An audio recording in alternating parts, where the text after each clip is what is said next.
پریسا افندی کے ہر انداز سے اسے دیکھنے کی بے چینی واضح تھی، مگر جب کافی دیر بعد بھی اسے وہاں کہیں بھی کوئی بھی دکھائی نہ دیا تو وہ وہاں سے واپس جانے کے لیے پلٹی تھی۔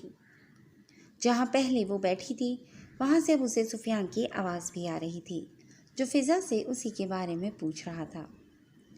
یہ افندی مینشن کا پچھلا حصہ تھا، جہاں پریسا کی فرمائش پر پورا باغیچہ بنایا گیا تھا۔ اسے مختلف کلر کے پھول بہت پسند تھے۔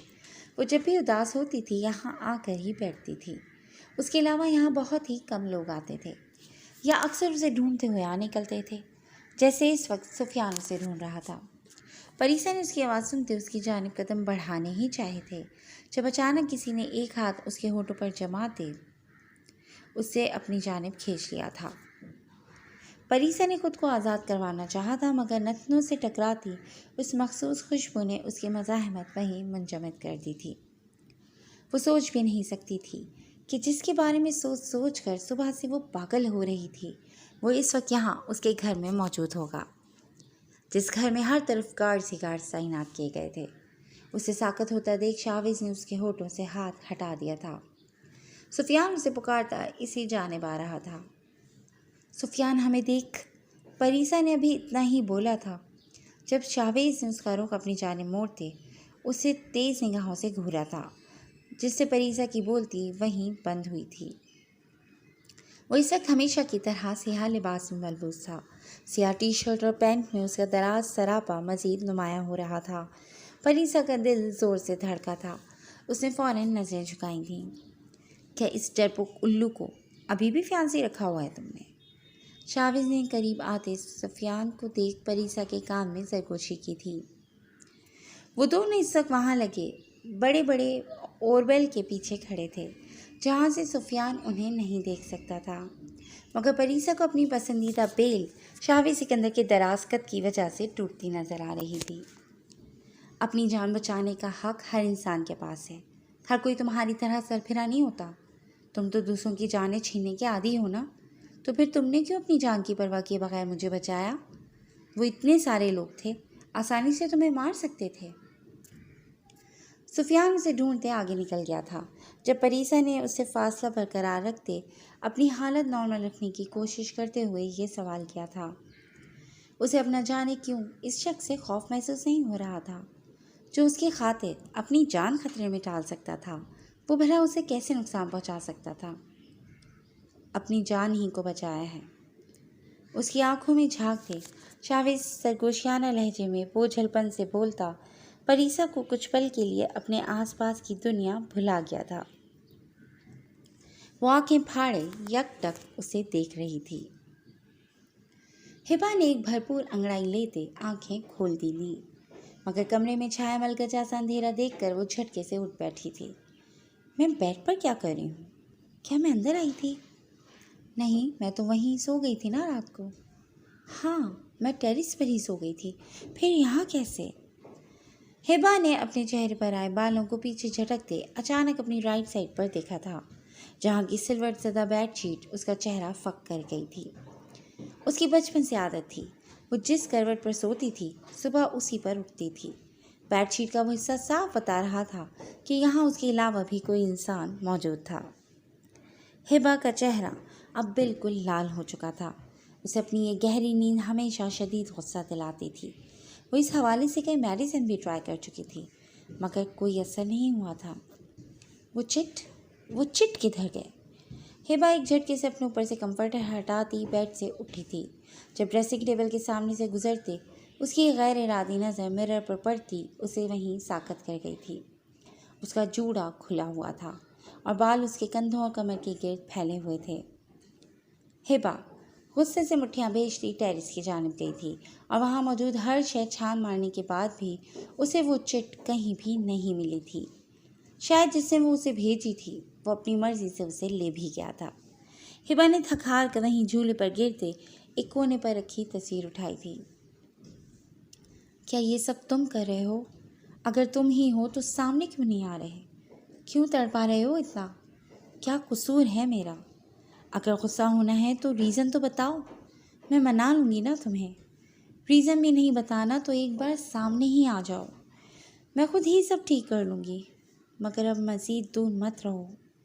ہبا کی آنکھوں سے دو آنسو ٹوٹ کر تصویر پر گرے تھے۔ جب رات کو ملی دھمکی یاد آتے اس نے فوراً آنسو پوچھ بھی لیے تھے۔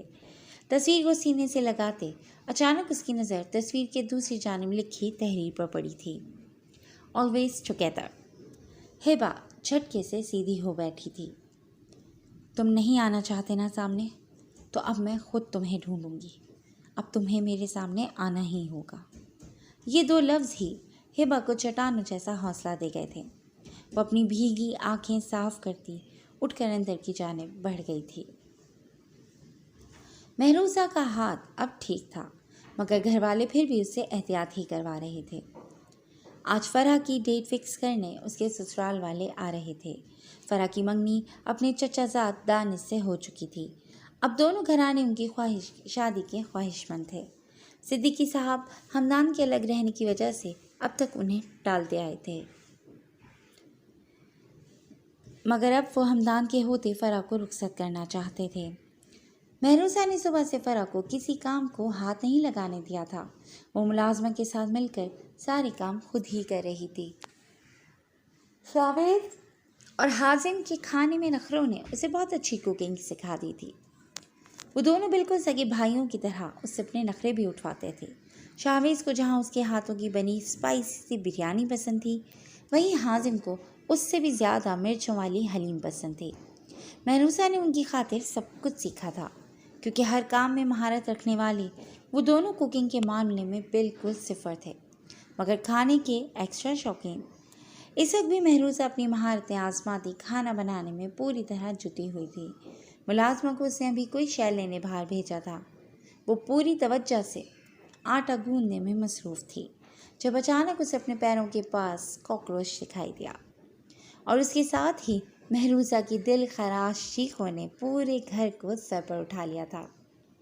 شاوید سکندر اور حازم سالار کے سوا کوئی نہیں جانتا تھا کہ ایک ہی وار میں سانپ جیسے خطرناک جانور کو مار گرانے والی، 5-6 ہتھیاروں سے لیس دشمنوں کو مار گرانے والی کاکروچ سے کس قدر ڈرتی تھی۔ مہروزہ کی جان جاتی تھی کاکروچ سے۔ اسے بچپن سے ہی کاکروچ سے بہت زیادہ ڈر لگتا تھا۔ پورے بلیک ہاؤس میں کاکروچ کو مارنے کے لیے ہر مہینے اسپرے کروایا جاتا تھا۔ اپنے دھیان میں کام کرتی مہروزہ کو بالکل بھی اندازہ نہیں تھا کہ اس کے سب سے بڑے جانی دشمن ایس پی ہمدان صدیقی کے گھر اس سے بھی زیادہ بڑا اس کا جانی دشمن کاکروچ پہنچ جائے گا۔ مہروزہ بنا دوپٹے کی پرواہ کیے چلاتی ہوئی کچن سے باہر بھاگی، جب سامنے سے آتے ہمدان صدیقی کے سے جا ٹکرائی تھی۔ ہمدان کسی بہت ضروری کام کی وجہ سے فل اسپیڈ میں ملبوس باہر کی جانب بڑھ رہا تھا۔ اسے 1 گھنٹے میں لوٹ آنا تھا۔ ابھی وہ صدیقی صاحب کو یہی بتا رہا تھا جب مہروزہ کی دل دوز چیخوں پر باقی سب سے پہلے وہی بھاگتا ہوا اس جانب آیا تھا، مگر جیسے ہی مہروزہ اس کے سینے سے ٹکراتی، اس کے گرد بازو کا حصار بناتی کاپتی اس کے ساتھ آن لگی، تو ہمدان صدیقی کو ایک لمحے کے لیے جیسے کرنٹ سا چھو گیا۔ اجالا کام ڈاؤن، کیا ہوا ہے؟ ہمدان نے اسے کندھوں سے تھامتے اپنے مقابل کھڑا کیا تھا۔ ذرا دیر رونے اور خوف سے اس کا چہرہ بالکل لال ہو چکا تھا۔ سیاہ آنکھیں خوف سے مزید بڑی ہو چکی تھیں۔ یہ لڑکی مجسمہ حسن تھی۔ اس کی کشش ہمدان صدیقی کو کچھ پل کے لیے ہی صحیح مگر اپنے حصار میں پوری طرح جکڑ گئی تھی۔ اجالا، کیا ہوا گڑیا؟ وہ پتھر کا ہو جاتا جب فرح کی پکار نے اسے ہوش کی دنیا میں لاپٹکا تھا۔ وہ کچن میں کاکروچ تھا۔ سمیہ بیگم اور نسیم بیگم کے بھی قریب آنے پر ہمدان اسے مزید دور ہوا تھا۔ کچھ فاصلے پر کھڑا وہ ان سب کے بیچ آنسو بہاتی کھڑی لڑکی کو دیکھ رہا تھا، جس کے نہ جانے کتنے روپ تھے۔ آخر کیا تھی یہ لڑکی؟ کیا وہ اب بھی اس پر شک کر کے غلط کر رہا تھا؟ پورے شہر کو اپنی انگلیوں پر نچا کر رکھ دینے والی لڑکی ایک کاکروچ سے ڈر گئی تھی؟ کیا یہ اس کا ناٹک تھا؟